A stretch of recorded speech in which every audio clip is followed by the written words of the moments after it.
Rain hammered down on the empty streets of Chicago like bullets from heaven. Ava Bennett's sneakers slapped against the wet pavement, her breath coming in sharp, desperate bursts. She had just finished a 12-hour volunteer shift at the free clinic near the South Side. Her hoodie was soaked through her ponytail, stuck to her neck, and the only thing on her mind was getting home, locking the door, and forgetting the broken faces she had seen tonight. She never made it. 3 shadows stepped out from the alley ahead, blocking her path under the flickering streetlight. One of them grinned, gold tooth flashing. Look what the rain dragged in. Ava's heart slammed against her ribs. She backed up one step, then another. Her hand tightened around the strap of her bag. Please, I don't want trouble. The tallest one laughed low and ugly. Too bad, sweetheart. Trouble already found you. They moved fast. One grabbed her arm, yanking her forward. Another ripped the bag from her shoulder. The third pressed a cold blade against her throat, his breath hot and sour against her ear. Be a good girl and stay quiet. Terror exploded in her chest. Ava twisted, trying to break free, but the knife pressed harder. A scream built in her throat, then the night cracked open. 2 silenced gunshots. Pfft, pfft, sounded almost gentle. The man holding the knife jerked violently. Warm blood sprayed across Ava's cheek. His body dropped like a sack of stones. Before she could even gasp, the second man lunged at the newcomer. A brutal crack of bone, a choked gurgle. He fell too. The third tried to run. He didn't get far. A tall figure in a black coat emerged from the downpour like he had been born from it. In less than 3 seconds, the last attacker was on the ground neck, twisted at an unnatural angle. Silence. Only the sound of rain and Ava's ragged breathing remained. She stood frozen rain, mixing with the blood on her face, staring at the man who had just killed 3 people without breaking a sweat. He was tall. Broad shoulders, sharp jawline half hidden in shadow. But it was his eyes, dark, cold, and completely calm, that pinned her in place. Ava's voice came out as a broken whisper. You just killed them. Right in front of me. The man stepped closer. Rain slid down his sharp cheekbones. He reached out slowly, almost gently, and wiped a streak of blood from her cheek with his thumb. The touch was warm. Too warm. His voice was low, rough, like gravel wrapped in velvet. You saw too much tonight, Ava Bennett. Her eyes widened. He knew her name. He studied her face for a long moment, something unreadable flickering behind those ice-cold eyes. Then he spoke again, quieter this time, but every word carried the weight of a promise. Or a sentence. Now you belong to me. Ava's legs nearly gave out. She wanted to run. She wanted to scream. But her body refused to move. This man. Damien Black. She had heard the name whispered in fear on the streets. The man who ruled Chicago's underworld with an iron fist. The man who never left witnesses. Yet here he was standing in the rain, looking at her like she was both a problem and something far more dangerous. He tilted his head slightly. You're shaking. I'm terrified, she admitted, voice cracking. A ghost of something, maybe surprise, crossed his face. Most people lied when they were this close to death. She hadn't. Damien glanced at the 3 bodies already being washed by the rain, then back at her. I should put a bullet in your head right now. Clean. Simple. No loose ends. Ava's breath hitched. Tears burned her eyes, but she forced herself to keep looking at him. Then why don't you? For the first time, Damien Black didn't have an immediate answer. Because something in her brown eyes, frightened but unbroken, had reached into the dead part of his chest and stirred it awake. A feeling he hadn't felt since the night his little brother Lucas was betrayed and murdered in front of him 2 years ago. He clenched his jaw. "Get in the car." A black SUV pulled up silently beside them, headlights off. The driver, Jax Rivera, didn't say a word. Ava hesitated, her whole body screaming to run. Damien leaned in closer, his voice dropping to a dangerous whisper. "You have two choices tonight. Come with me, or disappear forever. Your call?" Rain continued to pour. Ava looked at the dead men on the ground, then back at the devil offering his hand. With trembling fingers, she took it. Damien pulled her gently but firmly toward the waiting vehicle. Before she climbed in, he paused, his grip tightening just enough to make her look up at him. "From this moment on, no one touches you. No one hurts you." He opened the door. "Except me." The door closed with a soft click. As the SUV melted into the rainy Chicago night, he slid one toward her. Ava hesitated, then took it. Their fingers brushed for half a second. Warmth against cold. "You listen to those stories every day," he said quietly. "Doesn't it break you?"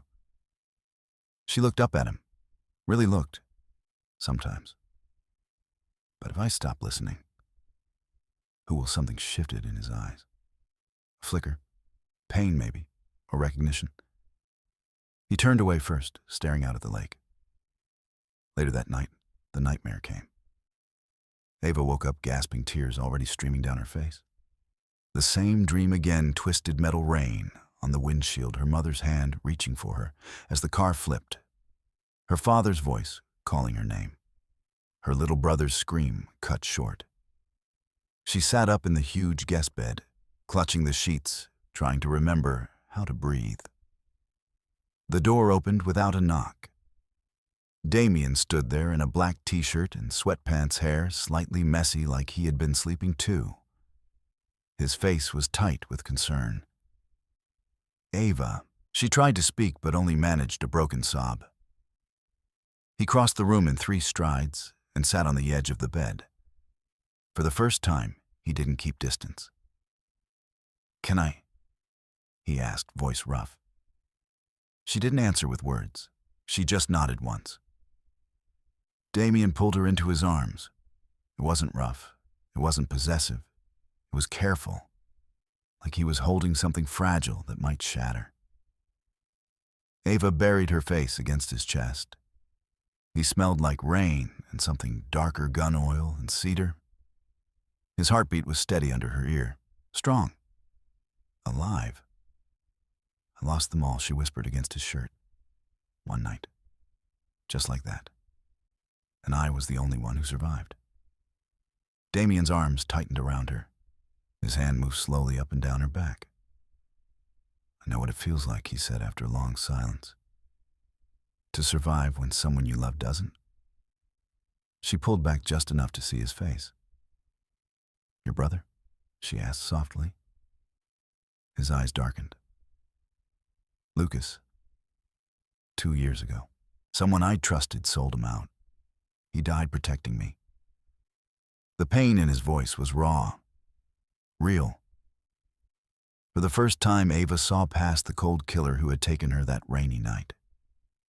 She saw a man carrying mountains of guilt and grief.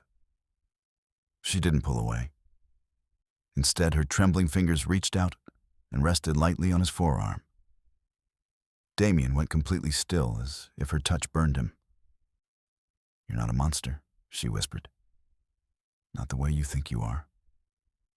His breath hitched.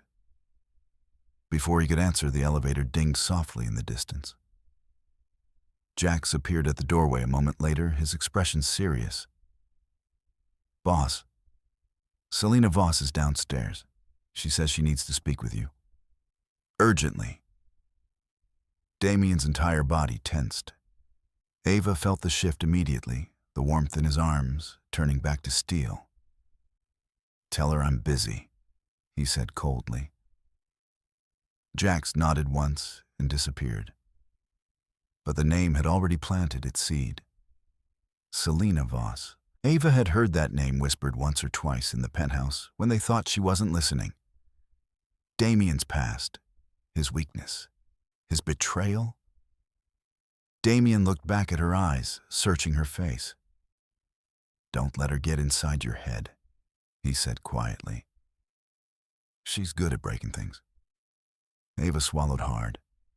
She should have been terrified of him, of this life, of the man who killed without hesitation. Instead, she kept her hand on his arm a second longer. "I'm still here," she said softly, "even though I'm scared." Damien stared at her for a long moment, something deep and conflicted moving behind his dark eyes. He gently brushed a strand of hair from her cheek. "Go back to sleep, Ava. I'll stay until you do." She lay back down. And for the first time since that rainy night, when Damien Black pulled the covers over her shoulders with surprising care, Ava didn't feel only fear. She felt the first dangerous spark of something warmer. Something that felt dangerously close to trust. Outside, the rain continued to fall over Chicago, washing the streets clean. But inside the penthouse, two broken souls had just touched for the first time. And neither of them knew yet how deeply that single touch would change everything. The days blurred into something neither of them could name. Ava Bennett still left every morning for the Hope Center, but the evenings now belonged to the penthouse overlooking Lake Michigan. The space no longer felt like a cage. It felt like a fragile sanctuary. She would sit on the wide leather couch with a cup of chamomile tea legs tucked beneath her while Damien worked at the long dining table.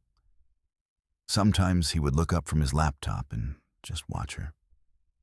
Not with the cold calculation of the first night, but with something quieter, hungrier. One evening, after a long silence, Ava spoke. "I used to think pain had an expiration date," she said softly, staring into her tea.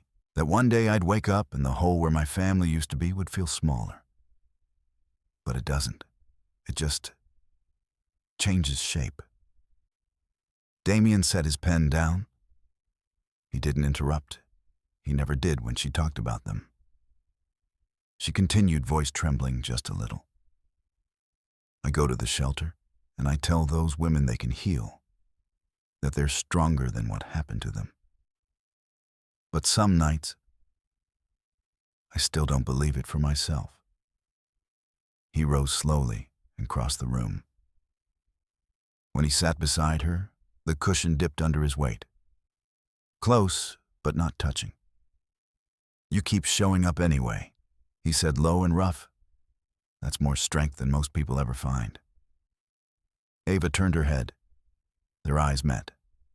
For the first time, she saw the crack in his armor, the exhaustion, the guilt, the endless weight he carried alone since Lucas died. "You lost someone too," she whispered. Damien's jaw flexed. A short, painful nod. "Lucas was only 23. He took a bullet meant for me, because someone I trusted sold us out." His voice dropped even lower. "I still hear him calling my name sometimes, right before the shot." The silence that followed was heavy, but not empty. Ava reached out this time. Her fingers brushed the back of his hand. Damien didn't pull away. That small touch seemed to unlock something inside him. He began to listen more. Really listen. When she came home tired, he would have dinner waiting simple things he learned to cook, because his mother once told him every man should know how. When she had a rough day at the shelter, he sat quietly while she talked it out. And slowly Ava stopped flinching every time he entered the room. Then came the night that changed everything. Damien returned well past midnight. The front of his shirt was soaked with blood. Not his own, mostly. But a deep gash ran across his left side where Victor Cross's men had caught him off guard during a territory dispute. Jax helped him inside, but Damien waved him off. "Damien, I'm fine." "You're not," Ava said sharply from the hallway. She had been waiting up again. She moved without thinking, guiding him to the bathroom. Her hands trembled as she cut away the ruined shirt and cleaned the wound with steady, careful movements she had learned at the clinic. Damien sat on the edge of the marble counter, watching her face the entire time. "You shouldn't have to do this," he muttered. "Someone has to," she answered softly. "And right now, it's me." When the wound was bandaged, Ava didn't step back. She stood between his knees, her hands resting lightly on his bare chest, feeling the strong beat of his heart. "I've never belonged to anyone," she whispered, eyes locked on his. "Never let anyone close enough. Not like this." Damien's breathing changed. His hands came up slowly, framing her face with surprising gentleness. His voice dropped to a raw, possessive murmur. "Then I'll be the first." He paused, thumbs brushing her cheeks. "And the last. Only me. Always me." The words sank into her like a vow carved in stone. Ava's heart hammered so hard she was sure he could feel it. Fear and something hotter, brighter twisted together inside her chest. She nodded once, barely. "I want that," she breathed. "With you." What followed was slow, painfully tender. Damien was careful in a way that broke her heart. Every touch asked permission. Every kiss gave her time to pull away. When she tensed, he stopped instantly, forehead resting against hers, whispering that they didn't have to do anything she wasn't ready for. But Ava didn't stop him. She wanted to feel alive again. She wanted to be seen. And in that moment, wrapped in the arms of the most dangerous man in Chicago, she felt safer than she had in years. Afterward, they lay tangled in his bed, city lights painting soft patterns across their skin. Damien held her against his chest, fingers tracing lazy circles on her bare shoulder. "You're shaking," he said quietly. "I'm not scared of you," she answered. "Not anymore." He pressed a kiss to her hair, but she felt the tension still coiled in his body. Outside their fragile peace, the world was already moving against them. The next afternoon, Marcus Hale, her longtime friend and doctor at the clinic, called her in a hushed voice. "Ava, someone's been asking questions about you." A woman. Tall, beautiful, expensive clothes. She wanted to know who you've been spending time with lately. Ava's stomach dropped. Selena Voss. And then Elena Torres, the tough, no-nonsense manager at the shelter, who had become like an older sister to her, pulled her aside after work. 2 men were watching the building today. Not cops. They had that look, the kind that means trouble. Ava didn't need to ask who sent them. Victor Cross had finally noticed. He knew Damien Black had a weakness now. And that weakness had a name. Ava Bennett. That evening, when Damien walked through the door, Ava was waiting for him by the window. Her arms were wrapped tightly around herself. She turned to face him, eyes bright with a mixture of fear and resolve. "I can feel it," she said quietly. "The danger. It's getting closer, isn't it?" Damien crossed the room in silence. He stopped just short of touching her. "Yes," he admitted, voice low and heavy. "Victor Cross knows about you now." He reached out, but hesitated, waiting for her permission. When she stepped into his arms instead, Damien held her like she was the only solid thing left in his world. "I won't let him touch you," he swore against her hair. "I'll burn this city down before I let that happen." Ava closed her eyes, breathing in the scent of him, gunpowder rain, and the faint trace of blood that never quite washed away. She was no longer just afraid. She was falling. And the man holding her, the man who had once been ice and shadow, was beginning to crack wide open. But cracks in steel walls let in light. They also let in storms. And the biggest storm was only just beginning to gather over Lake Michigan. The storm didn't start with thunder. It started with silence. Ava Bennett left the Hope Center a little later than usual that evening. The autumn wind off Lake Michigan carried a sharp bite. She pulled her coat tighter around herself and stepped toward the waiting SUV. She never reached it. A black van cut across the street without warning. Strong hands grabbed her from behind. A cloth pressed hard over her mouth. The world blurred in seconds. When she woke, her wrists burned from tight rope. Her head throbbed. She was sitting in a cold metal chair inside an abandoned warehouse near the Chicago River. Damp concrete and rust filled the air. Footsteps echoed. Selena Voss stepped out of the shadows, red lips curved in a smile that never reached her eyes. "Hello, little bird," she said sweetly. "Comfortable." Ava lifted her chin even as fear clawed up her throat. "What do you want?" Selena laughed softly and circled her slowly. "I want Damien to suffer the way he made me suffer. And you're the perfect knife." She crouched down until their faces were level. "Did he tell you about Lucas? How your precious Damien got his own brother killed because he was too arrogant to see the trap I set?" Ava's breath caught. Selena's voice dropped to a venomous whisper. "He'll never change, Ava. He destroys everything he touches. He'll destroy you too." Before Ava could answer, the heavy warehouse door groaned open. Victor Cross walked in, tall and immaculate in a dark suit, his face carved from ice. "Enough talk," he said calmly. "Time to make the call." He dialed and put the phone on speaker. Damien's voice came through low and deadly. "Cross." Victor smiled. "I have something that belongs to you, Black. Listen carefully." He nodded at Selena. Selena slapped Ava hard across the face. The sound cracked through the warehouse. Ava cried out despite herself. "Damien," she shouted, voice breaking. "Don't." Another slap cut her off. Damien's breathing turned ragged on the line. "If you touch her again," he growled, "I will burn your entire world to the ground." Victor chuckled. "Then we have a deal to make. All your territory on the south side, all your accounts, full transfer of power, or she dies tonight, slowly." The line went quiet for one terrible second. Then Damien spoke, voice steady and terrifying.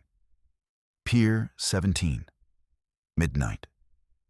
I come alone with the documents. You bring her. Alive." The call ended. Victor looked at Ava with cold satisfaction. "Your night is coming. Let's see how much he's willing to bleed for you." Hours crawled by in the dim warehouse. Ava's wrists bled from struggling against the rope. Her mind spun with Selena's words, with the fear that Damien really would give up everything. But deeper than fear was something else. A quiet, stubborn belief that the man who had held her so gently that night wasn't only the monster Selena described. At 11:55, the warehouse doors burst open.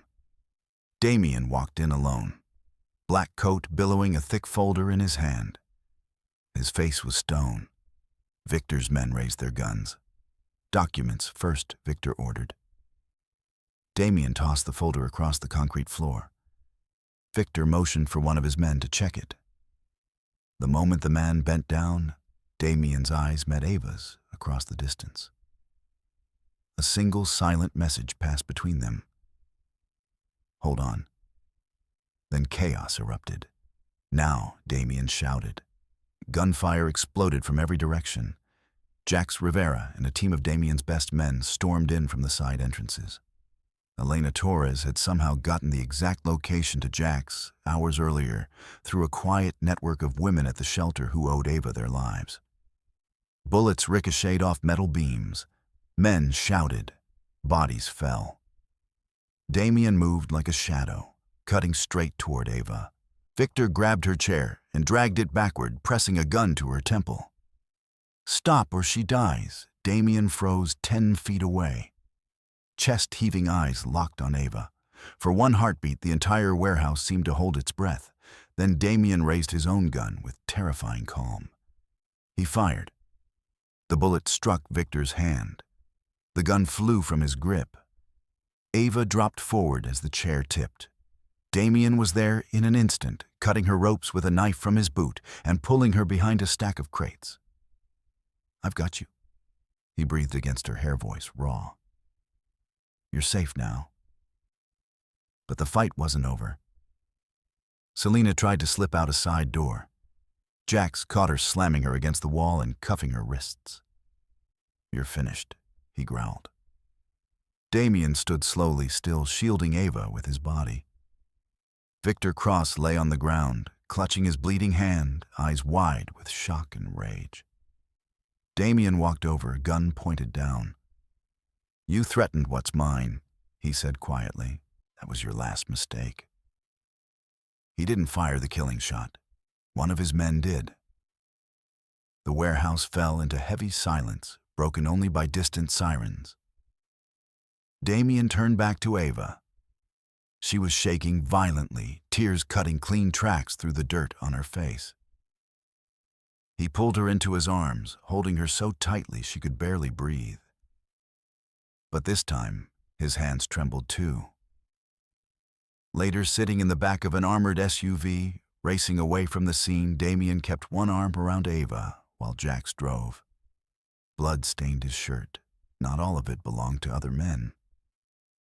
Ava looked up at him, voice small and broken. "You were ready to give up everything." "For me." Damien stared straight ahead for a long moment. Then he spoke, voice thick with exhaustion and something deeper. "I already have." He turned to look at her, eyes burning. "Tomorrow I start handing over power to Jax.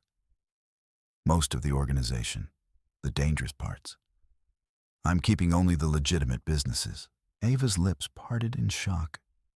"Damien." "I can't lose you," he said roughly. "Not to this life, not to my past. I'd rather lose the Empire than watch you get taken again." Tears slipped down her cheeks. She was safe. But the cost was written in the hard lines of his face and the blood still drying on his hands. And in that moment, Ava felt both overwhelming love and a deep, aching fear. Because the man who had just burned half his world to save her was still the same man who once ruled it with violence. And she didn't know if love would be enough to keep the darkness from swallowing them both. The SUV sped through the Chicago night toward the penthouse. Behind them, the warehouse burned. Ahead of them, an uncertain future waited. One where Damien Black was willing to become someone new. And Ava Bennett had to decide if she could still stand beside him when the smoke finally cleared. The penthouse felt different now. Quieter. Ava Bennett sat on the edge of the large bed, staring at the faint scars on her wrists from the ropes. The bruises on her cheek had faded to a soft yellow, but the fear inside her chest still lingered like smoke that refused to clear. Damien hadn't left her side for days. He moved slower now, careful not to startle her. Every time he entered the room, he paused at the doorway, waiting for her eyes to meet his before stepping closer. Tonight, the city lights shimmered on Lake Michigan below them. Ava hadn't spoken much since the rescue. "I almost left," she whispered, suddenly breaking the heavy silence. Damien froze beside the window, his broad back to her. "I packed a bag the night we came back. I stood at the door for 20 minutes, shaking. I was so scared that the man who saved me was still the same man who could destroy everything." She turned to look at him. "But I couldn't walk out. Not without knowing who you really are now." Damien turned slowly. His dark eyes carried shadows she had never seen before. Exhaustion, regret, and a fragile kind of hope. He crossed the room and knelt in front of her, not touching, just close enough that she could feel his warmth, I gave Jax control this morning, he said quietly. Most of the organization. The streets, the protection rackets, the parts that kept me chained to blood. I kept only the clean businesses. And I started something new. He reached into his pocket and pulled out a simple folder. A foundation for women and children who escape violence. The Hope Center will be the first partner. I want it named after Lucas. So his death finally means something good.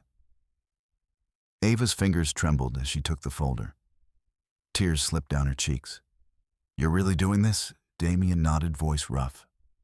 "I can't promise I'll ever be completely clean. The past doesn't vanish. But I'm choosing you, Ava. Every single day from now on, I choose the man you make me want to be." She reached out and touched his face, her thumb brushing the sharp line of his jaw. 2 days later, Marcus Hale and Elena Torres came to the penthouse. Marcus, with his kind doctor's eyes, sat beside Ava on the couch. "You've seen the worst of his world," he said gently. "But I've also seen how he looks at you. That man would burn his own empire twice if it meant keeping you safe. The question is, can you see the man he's trying to become?" Elena Torres, arms crossed, spoke with her usual quiet strength. "I've helped hundreds of women leave dangerous men. But I've also seen a few who stayed because the man chose to change. Real change is rare, Ava, and it's terrifying. But it's happening right in front of you." Ava looked down at her hands. "I love him," she whispered, "but I'm still scared." Elena smiled softly. "Love doesn't erase fear. It just gives you the courage to walk through it anyway." That conversation stayed with Ava long after they left. Weeks passed. Damien threw himself into the new foundation with a focus that surprised even Jax Rivera. He attended meetings at the Hope Center, listened quietly, while survivors told their stories and never once tried to control the room. And every night, he came home to Ava. One crisp Saturday afternoon, Ava was finishing her shift at the Hope Center when Damien appeared at the doorway. He wasn't wearing one of his usual dark suits, just a simple black shirt and jeans. He looked almost nervous. "Ava," he said, voice low, "can you come with me for a minute?" She followed him to the small garden behind the center, the same place where she had sat with countless women, holding their hands while they cried. Damien stopped under the old oak tree. Then, without a word, he dropped to one knee. Ava's breath caught. From his pocket, he took out a simple but beautiful ring, a single diamond that caught the soft afternoon light. "Ava Bennett," he began, his voice steady, but thick with emotion. "You saw me at my darkest. You looked straight into the monster, and still chose to see the man. You taught me that survival isn't enough, that I can be more than the blood on my hands." He swallowed hard. "You are my first real light, my first real love, and I want you to be my last in every single thing that matters." Tears filled Ava's eyes. "Marry me," he said softly. "Let me spend the rest of my life proving I'm worthy of the trust you're giving me." Ava's hands shook as she reached for him. "Yes," she whispered, then louder, laughing through tears. "Yes, Damien. 1,000 times, yes." He slid the ring onto her finger and rose, pulling her into his arms. The kiss was slow, deep, and full of every promise he had ever made. Their wedding was small and quiet. Just a handful of people stood beside the shore of Lake Michigan on a sunny spring morning. Jax Rivera stood as best man, looking proud. Riley Hayes, Ava's closest friend from the shelter, helped her with the simple white dress. Marcus Hale and Elena Torres were there too, smiling like they had always believed this day would come. When Ava walked toward Damien, the wind gently lifting her hair, he looked at her like she was the only thing in the entire world. The vows were short. Damien took her hands and spoke with a voice that trembled just once. I was lost in darkness until you found me. I promised to protect your light and to never let my shadows touch it again. Ava smiled through happy tears. You were my first in so many ways. My first fear, my first safety, my first real love, and you will be my last. Always. When the officiant pronounced them husband and wife, Damien kissed her like a man who had finally come home. Later that evening, after the small celebration, they stood together on the private terrace of their new lakeside home. The water sparkled under the moonlight. Damien wrapped his arms around Ava from behind, resting his chin gently on top of her head. She leaned back against his chest, feeling the steady rhythm of his heartbeat. I still have nightmares sometimes, she admitted softly. I know, he murmured, pressing a kiss to her hair. So do I.